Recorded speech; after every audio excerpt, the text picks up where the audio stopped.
Hey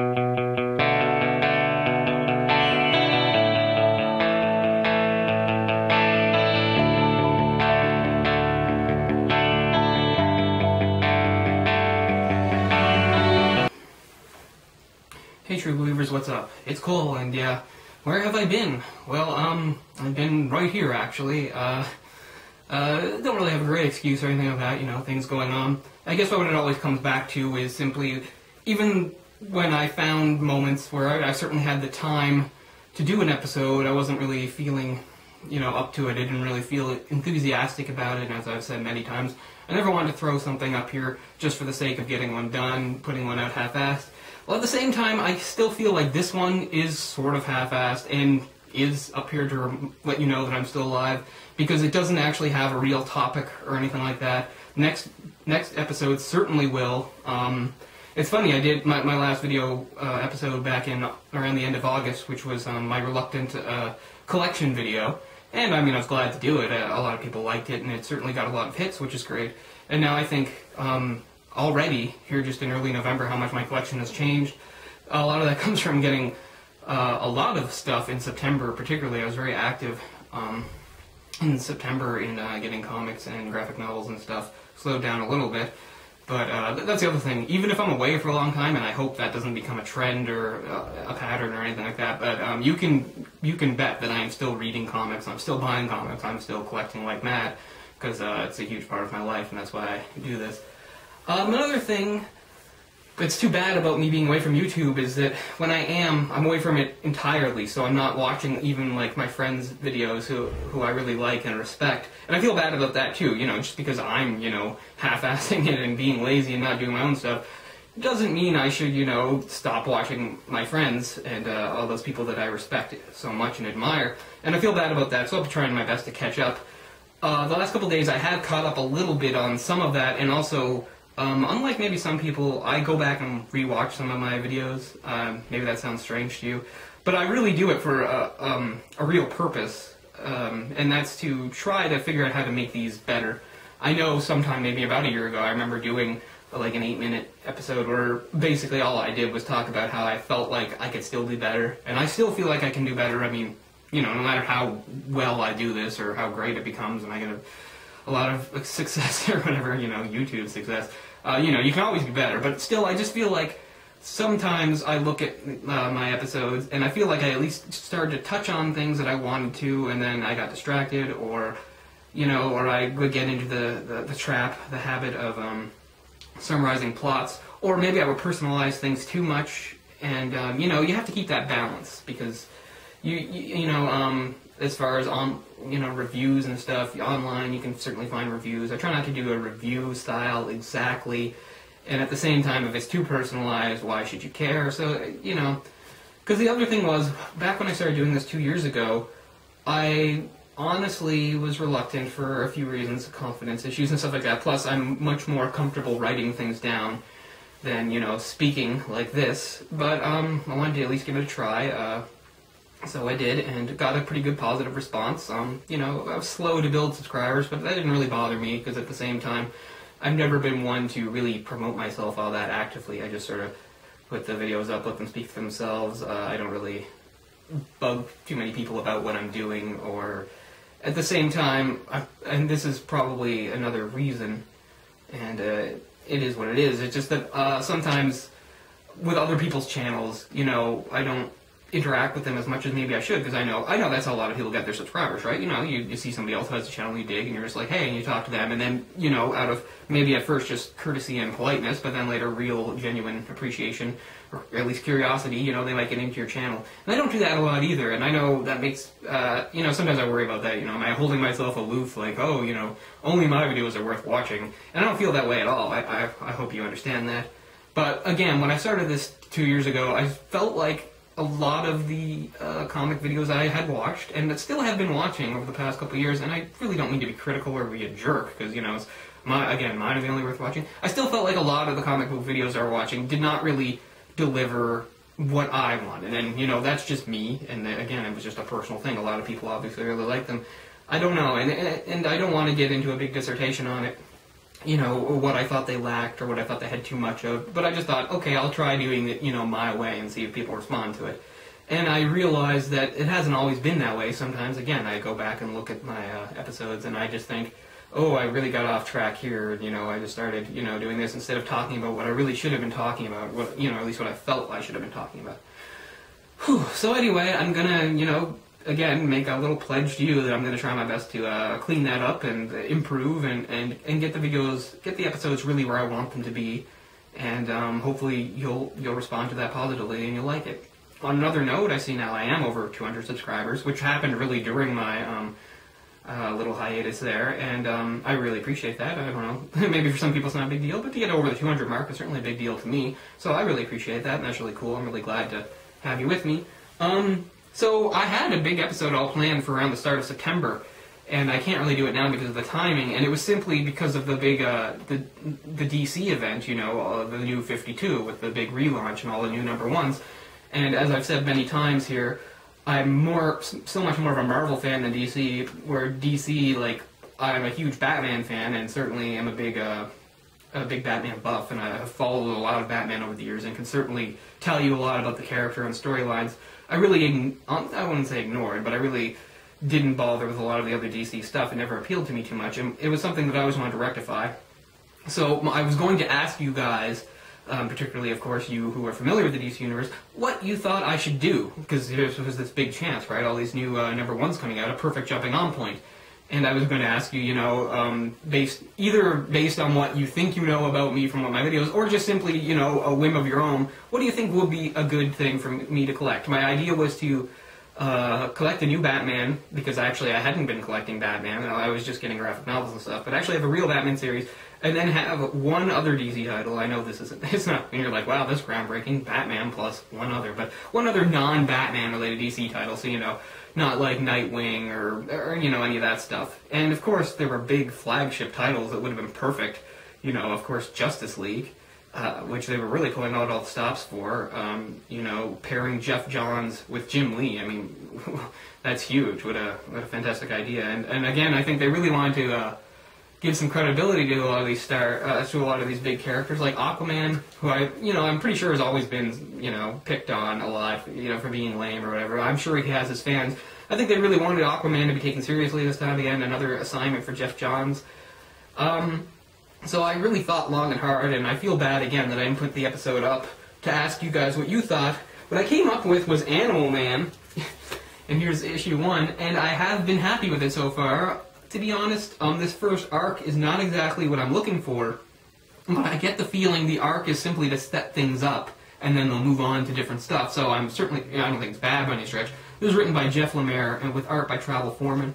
I was somewhat familiar with Travel Foreman because he had done quite a bit of art on the, starting in 2006, Immortal Iron Fist series that I collected back in the day, and liked very much. He was one of the main artists for that run. And I liked his art a lot, responded to it, and you can really see the same style here.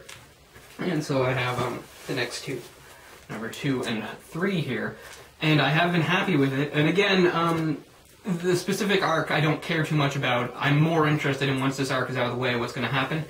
Why did I pick Animal Man? I don't know. Again, maybe it's too removed, because now, like, he doesn't seem to have anything to do with the Justice League and, you know, all those characters. By the way, if you don't know, I hate Green Lantern. This might alienate some of you, but I've never understood Green Lantern's appeal. I don't like anything about him. Any incarnation, whether it's Hal Jordan or any of the others, I just don't care. I've always thought he's a lousy superhero, and obviously a lot of people don't think that way at all, because he must be very popular, because, I mean, Green Lantern has his own, like, core of books, just like Batman does. I think there's 4 different Green Lantern-related titles. And that's great, and maybe they're being very well written, but I just knew I wasn't going to get any Green Lantern. Nothing was going to sway me for that. So Animal Man, I remembered that, you know, Animal Man was another one of those titles going into the late 80s that was sort of like Swamp Thing, where DC really didn't know what to do with the character and wanted to, like, revamp them. So they were bringing in this new wave of writing talent, mostly coming from overseas, and of course we had Alan Moore with Swamp Thing, and so with Animal Man, it was Grant Morrison, and of course Grant Morrison's a huge writer nowadays, and has done so much for Batman in particular, but Grant Morrison really revamped and changed Animal Man and made him, really made him more accessible, I think, in a lot of ways. And that run I haven't read, but I know a lot about it and the things he did that at the time were fairly groundbreaking, and how he took him from being sort of an everyday run-of-the-mill superhero and gave it a real different spin, and even redefining some of the stuff like where his powers came from and stuff like that. And this series, I think, is really supposed to be building on the spirit of that. Another thing that was different about Animal Man from a lot, and something that would usually keep me away from most characters, is that Buddy Baker is actually a family man. He's got a wife and 2 kids, and usually I would shy away from that and say, well, I'm not interested in some sort of superhero that's trying to juggle his life with his family life and this, but I don't know, it just sort of worked for me. I kind of like the family dynamic, and plus, in this current arc that's going on, it's really involving his daughter, who apparently is starting to manifest powers of her own, similar to his, and it brings in some sort of elemental force or place called the Red, which is sort of like the equivalent of the Green, which was used in Swamp Thing. So again, and so this is sort of like some sort of weird journey that the two are going on to really discover the truth behind his powers and what they mean. And this is starting, been out of practice. This is slowly starting to suggest that he's not really the true avatar of animals, and he's not even that important. What his real function in the grand scheme of things was to have his daughter, who is really the important one. So really, and she's only like, I think, 5 or 6 years old, so of course he's very concerned about this. Okay, so what Batman title did I pick? There was Batman, good old Batman. There was Detective Comics, Batman and Robin, which would pair Bruce Wayne now back as Batman with his son Damian, and then there were some Batman-related books like Batman Incorporated and Batwing, which is about an African Batman. I guess it fits into the Batman Incorporated thing. And really, it was a choice really between 2, because I was either going to go with Batman the Dark Knight, which I had collected the first 5 issues of in its first incarnation, simply because I was so pleased to have something drawn by David Finch, because if you're familiar with my videos, I'm always gushing over David Finch and how he's my favorite artist in the business today, and seeing him draw Batman was great. And the other thing that was sort of interesting about the series was that he was also writing it, and I don't know if he's ever really done much of a writing assignment before, and of course writing Batman's a big deal. I think if you look back at a lot of those Brightest Day covers and stuff that he did, which of course were gorgeous, so many times I go to stores, I see like a lot of those Brightest Day trade paperbacks and stuff. I don't want to buy them just because the covers look so good, and a lot of them are by David Finch. I think one of the not demands he made, but one of the things that was sort of contingent to him agreeing to come over to DC, because he's completely DC now. He was at Marvel, now he's got a big contract signed with DC. I think he really wanted the opportunity to write, and they gave him his own Batman series, which of course is a big deal. But still, even despite that, I guess I wasn't, as much as I love Finch as an artist, I just wasn't ready to entrust him with my ongoing Batman title as far as being a writer goes. So it really came down to the big 2, Batman or Detective Comics. Both, of course, are extremely 2 of the longest running and most successful comic book series of all time. I don't need to go into why that is or anything, just decades. So I really wanted the prestige, and sort of by the flip of a coin, more or less, I went with Detective Comics, which is also being written and drawn by the same guy, this being Tony S. Daniel, who is an artist who I really only became aware of maybe a year or so ago. I don't know how he slipped under my radar, because he is a fantastic artist. I really enjoy his Batman, and he's shaping up so far as a writer quite well for this arc with Batman facing a foe called the Dollmaker, and the Joker is in there somewhere as well. I'm not really sure how this works continuity-wise, because obviously the other books are going, Damian is established, Tim is Red Robin, Dick has gone back to being Nightwing. Of course, there's the Batgirl series where Barbara Gordon is back as Batgirl. I haven't read that, so I don't actually know how that's been explained, or if it's just been, a reboot, boom, this never happened, which is weird, because when you think of all the things she did as Oracle, that is throughout, dozens of important Batman storylines. So I don't really know, and I don't really care at this point. I'm just happy.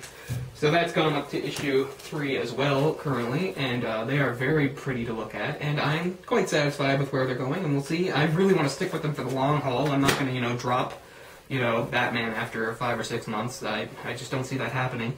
So, since I can't ask you what you think I should collect now, because I've sort of committed, I want to ask you what you did, if you were already buying DC titles, or if you were sort of in a position like me where you thought, here's a chance to get in on some DC. Tell me what you did, and also tell me some of your early impressions. And there's other things I could talk about, but I don't think I want to overstay my welcome for this first episode back. And again, I don't want to bore you, and I know I already probably have when I was blabbing about, my own feelings on my own series of videos and my channel and how I felt it was. And, I don't want to get down in the quagmire of all that. But as I said, I got a lot of stuff in September and a bit in October, so I'll have, a new probably graphic novel or something to do an episode on very soon, hopefully.